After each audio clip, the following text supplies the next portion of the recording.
Scrutiny का form अगर आप भर रहे हैं तो आप क्या क्या गलतियां कर रहे हैं, इसे आप इस वीडियो के माध्यम से देखेंगे। साथ ही जो बच्चे स्क्रूटनी का फॉर्म नहीं भरना जानते वो भी इस वीडियो के माध्यम से सीख जाएंगे कि स्क्रूटनी का फॉर्म उन्हें कैसे भरना है। और हम आपको यही सुझाव देंगे कि आप स्वयं से अपने स्क्रूटनी का फॉर्म भरें। अगर आप कहीं अन्य जगह पर जा कर के फॉर्म भरवाते हैं तो हो सकता है कि वो फॉर्म गलत भी हो जाए, क्योंकि ऐसे फॉर्म भरने की बहुत ज़्यादा हैबिचुअल कोई नहीं होता। तो इसलिए आप स्वयं से अपनी स्क्रूटनी का फॉर्म भरें, हमारी यही सलाह होगी। तो प्यारे बच्चों, एक बार फिर से स्वागत है आप सभी का हमारे YouTube चैनल हिंदी ज्ञान पर। आज का जो विषय है कि स्क्रूटनी का फॉर्म कैसे भरें और स्क्रूटनी के फॉर्म में भरते वक्त कोई गलती ना हो, इन तमाम बातों की जानकारी इस वीडियो के माध्यम से हम जानेंगे। तो सबसे पहले आप गूगल खोल लेंगे और गूगल में आपको सर्च करना होगा PDF मंडी .com। pdfmandi.com, या आप ऐसे लिख सकते हैं, एक बार हम स्पेलिंग बोल देते हैं आपको, pdfmandi.com। उसके बाद आप इसे सर्च कर लीजिए। देखिए इस तरह से कुछ इंटरफेस खुलकर आ जाएगा। इसमें पहला ऑप्शन जो है वो है ट्रेजरी फॉर्म डाउनलोड करें। दूसरा है UP board 12th scrutiny form. तीसरा है UP board 10th scrutiny form. तो देखिए ट्रेजरी फॉर्म पहले आपको भरना होता है, तो इस पर हम क्लिक करके देख लेते हैं कि किस प्रकार से आपको ट्रेजरी फॉर्म भरना है। तो ट्रेजरी फॉर्म भरने के लिए देखिए जो भी एडवर्टाइजमेंट आएगा उसे आप बंद करें। उसके बाद ट्रेजरी फॉर्म जो है वो खुल करके आ जाएगा। तो देखिए इसमें आपको क्या क्या चीज़ें भरनी है, इस पर भी हम चर्चा कर लेते हैं। इसमें दिया गया है कि कोषागार प्रपत्र 209, वित्तीय नियम संग्रह, खंड संख्या 5 भाग 2, प्रपत्र संख्या 43A1, प्रस्तर 413 एवं 478। देखिए धनराशि जमा करने का चालान फॉर्म। तो ये देखिए धनराशि जो जमा करना है आपको, उससे संबंधित ये चालान फॉर्म है। चूँकि इसमें जो भी डिटेल भरना है, हम आपको सलाह देंगे कि यह आपको नहीं समझ में आ रहा तो आप अपने विद्यालय से संपर्क करें, कार्यालय से, और नहीं तो विद्यालय के ऑफिस में पहुंच जाए जहां से आपने पढ़ाई की है, वहां जाकर अच्छी प्रकार से इसे भर लें। आइए पहले चीज़ों को समझते हैं कि हो सकता है आपको चीज़ें समझ में आ जाए। देखिए इसमें दिया गया है कि ओ कोषागार या बैंक का नाम व शाखा, बैंक का IFSC कोड।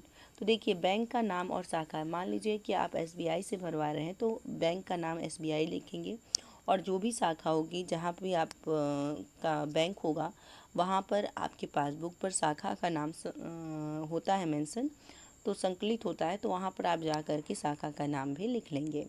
बैंक का IFSC कोड, बैंक का IFSC कोड भी आपके पासबुक पर उपलब्ध होता है, वहाँ पर आप यहाँ पर IFSC कोड लिख देंगे। फिर देखिए नेक्स्ट दिया है पॉइंट, जिस व्यक्ति पद नाम यदि आवश्यक हो या संस्था के नाम की धनराशि जमा की जा रही है उसका नाम व पता। तो जिस व्यक्ति या संस्था के नाम से यह धनराशि जमा की जा रही है उसका पता यहाँ पर लिख देंगे आप। आगे है कि पंजीकरण संस्था या पक्ष का नाम व वार्ड संख्या यदि आवश्यक हो तब लिखना है। तो ये सारी चीज़ जो भी डिटेल है आप जा कर के विद्यालय कार्यालय से भरवा लें। अब देखिए अगर आप यहाँ पर सबसे महत्वपूर्ण यह है कि अगर आप किन मतलब कि चीज़ों में फॉर्म भरना चाहते हैं, तो आप चूँकि स्कूटनी का फॉर्म भर रहे हैं, इसीलिए अगर हाई स्कूल स्कूटनी का फॉर्म भर रहे हैं तो आप 7वें पॉइंट पर क्लिक कर लेंगे। जैसे ही आप क्लिक करेंगे 7वें पॉइंट पर, तो यहाँ पर नीचे कुछ धनराशि का डिटेल आ जाएगा। ठीक है, अब देखिए हाई स्कूल परीक्षा संरक्षा शुल्क, ठीक है, आप अगर भर रहे हैं तो यहाँ पर 7वां जो है इस पे आपको लिखना होगा धनराशि अंकों में, यहाँ पर लिखनी होगी कि कितने विषयों का फॉर्म आप भर रहे हैं। ठीक है, फिर उसके बाद यहाँ केवल उप कोषागार बैंक के प्रयोगार्थ के लिए ये सारी चीज़ें दी गई हैं अंकों में फॉर्म वगैरह। और फिर नोटों का विवरण दिया गया है कि 1000 के नोट आप कितने जमा करें, 500 के कितने जमा करें, इस तरह से आपको पूरा डिटेल यहाँ लिखना है। अब कुछ टिप्पणियाँ दी गई हैं, इस पर भी हम चर्चा कर लेते हैं। ये पहले दिया गया है कि जिन विभागों में अधिक संख्या में चालानों द्वारा धनराशि जमा होती है, जिसे ऐसे व्यापार कर, स्टाम्प एवं पंजीकरण, शिक्षा, लोक सेवा आयोग आदि, उन्हें बजट साहित्य के खंड 4 अथवा लोक लेखा खंड 2 के अनुसार लेखा शीर्षक मुद्रित करना उचित होगा। अन्य प्रकरणों में साहित्य के खंड 2 लोक लेखा तथा खंड 4 राजस्व एवं पूंजी लेखे की प्राप्तियां में दर्शाए गए खंड शीर्षक के स्तर के अनुरूप विभागीय अधिकारी द्वारा प्रमाणित किया जाएगा। जिन जमा धनराशियों के लिए विज्ञापन द्वारा सार्वजनिक रूप से प्रस्तावित लेखा शीर्षक विशेष में धनराशि जमा करने हेतु निर्देशित किया गया हो, ऐसी दशा में चालान फॉर्म के लेखा शीर्षक को सत्यापित करना आवश्यक नहीं होगा। यदि जमा करने वाली धनराशि में पैसे का कोई प्रयोग है तो 50 पैसे से जमा की गई धनराशि को छोड़ दिया जाएगा एवं 50 पैसे और उससे अधिक की धनराशि को अगले उच्चतर रुपये पर पूर्णांकित कर धनराशि जमा की जाएगी। क्योंकि ये कोई बहुत महत्वपूर्ण नहीं है, तो ये सब आप फॉर्म भरना सीख लिए होंगे। अगर इस चीज़ों को आपने नहीं समझा है तो आप जा कर के सारा जो डिटेल है वो अपने विद्यालय के कार्यालय में अच्छी प्रकार से समझते हुए भरवा लें, या फिर किसी टीचर से संपर्क करके आप इसे भरवा सकते हैं ट्रेजरी फॉर्म को। इसकी प्रक्रिया के उपरांत ही आप मान लीजिए यूपी बोर्ड 12th का स्क्रूटनी फॉर्म अगर आपको भरना है तो इसकी प्रक्रिया होने के बाद, ट्रेजरी फॉर्म की प्रक्रिया कंप्लीट होने के बाद बैंक में फिर आप फॉर्म आगे फिल कर सकते हैं। कैसे, आइए देखते हैं। मान लीजिए कि अगर आपको 10th का भरना हो तो आप 10th के स्क्रूटनी फॉर्म पर क्लिक करेंगे। यहाँ पर देखिए दिया गया है कि परीक्षार्थी का अनुक्रमांक 10 अंक का, मान लीजिए आपको अनुक्रमांक लिखना है तो आप अनुक्रमांक 10 अंक का लिखेंगे। जैसे मान लीजिए कि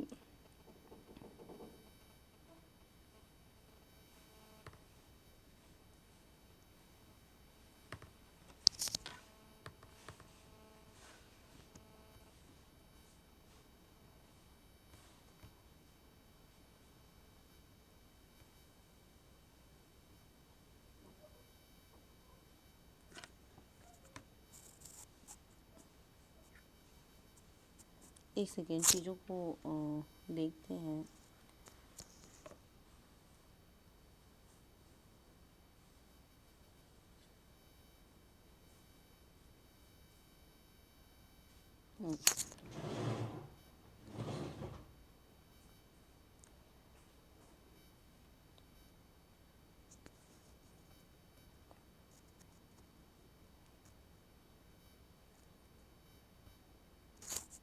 आपने अगर 10 अंक का अपना अनुक्रमांक डाल दिया है तो उसके उपरांत आपको परीक्षार्थी जो भी आपने एग्ज़ाम दिया है अपना आपको जन्म तिथि लिखना होगा, जन्म तिथि यानी DOB, ठीक है।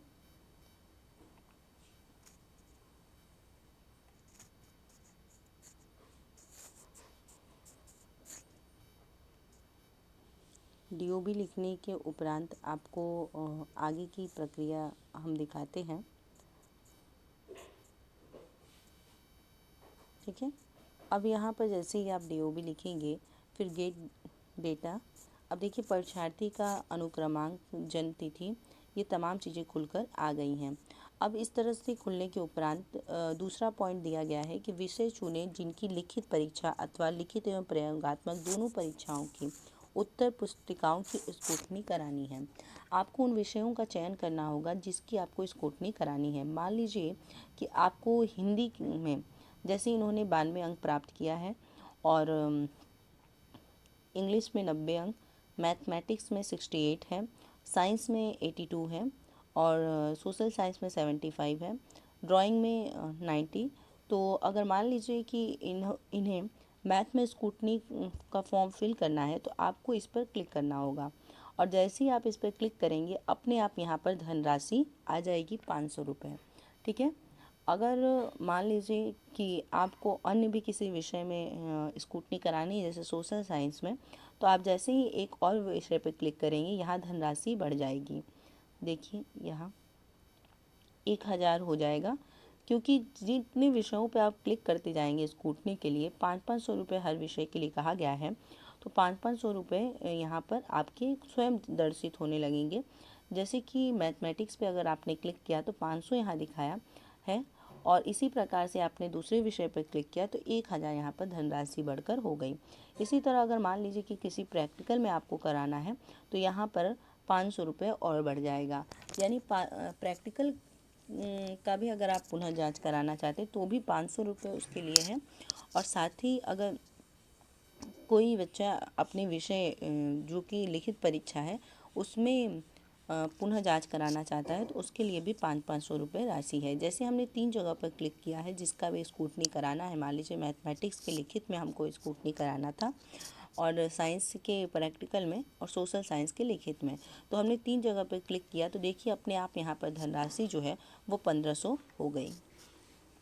यहाँ नोट दिया भी गया है कि संरीक्षा हेतु प्रति प्रश्न पत्र रुपये 500 शुल्क निर्धारित है। प्रयोगात्मक परीक्षा की भी उत्तर पुस्तिकाओं की संरीक्षा कराने पर प्रति विषय 500 का शुल्क पृथक से देय होगा, मतलब अलग से देना होगा अगर आप प्रयोगात्मक परीक्षा की उत्तर पुस्तिकाओं की स्क्रूटनी कराते हैं तो।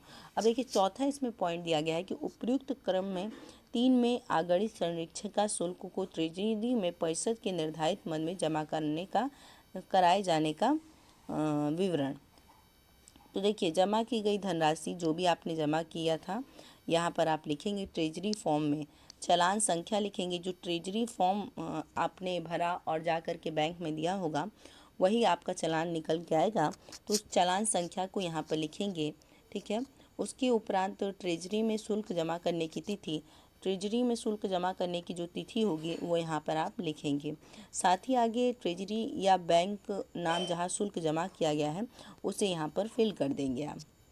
और ये करने के उपरांत आप चालान का स्कैन कॉपी भी करके अपलोड करेंगे। चालान जो ट्रेजरी फॉर्म भरा और उसके बाद आपको चालान उपलब्ध हुआ है उसका वो स्कैन करेंगे, तो यहाँ पर आप स्कैन करने के बाद चूज फाइल पर क्लिक करेंगे और यहाँ पर आप अपलोड कर देंगे चालान की कॉपी को भी। अब पांचवा दिया गया है कि पता जहाँ आवेदन एवं चालान भेजना है, तो ये पता दिया गया है जहाँ पर आवेदन या चालान भेजना है, तो ये पता है board of high school and intermediate education, UP, regional office, civil lines, Prayagraj, UP. और पिन नंबर दिया है 211003, पिन कोड है 211003, फ़ोन नंबर है 0532 2423 265। निर्देश तमाम चीज़ें दी गई है, इसे भी हम एक बार पढ़ के आपको सुना देते हैं। पहला दिया गया है कि उपयुक्त भरे हुए आवेदन को डाउनलोड कर मुद्रित कर उसे उक्त अनुसार जमा किए गए ट्रेजरी चालान की मूल प्रति के साथ परिषद के संबंधित क्षेत्रीय कार्यालयों को उनके निर्धारित पते पर रजिस्टर्ड डाक से निर्धारित तिथि से पूर्व अवश्य प्रेषित कर दें। दूसरा है निर्धारित तिथि तक उक्त आवेदन के साथ जमा शुल्क के ट्रेजरी चालान की मूल प्रति प्राप्त न होने पर संरीक्षा की कार्रवाई नहीं की जाएगी, जिसके लिए संबंधित परीक्षार्थी ही उत्तरदायी होंगे। ये सचिव माध्यमिक शिक्षा परिषद का निर्देश था। तो इस प्रकार से आपका पूरी तरह से स्कूटनी फॉर्म भरने के बाद आप यहाँ पर क्या करेंगे, सेव कर देंगे और आपका स्कूटनी की जो प्रक्रिया होगी वो पूरी तरह से पूरी हो जाएगी। ठीक है, तो ये था आज के लिए जानकारी। आगे हम ऐसे ही महत्वपूर्ण जानकारी को लेकर जुड़ेंगे। तब तक के लिए धन्यवाद। जय हिंद, महादेव। घर रहिए, सुरक्षित रहिए।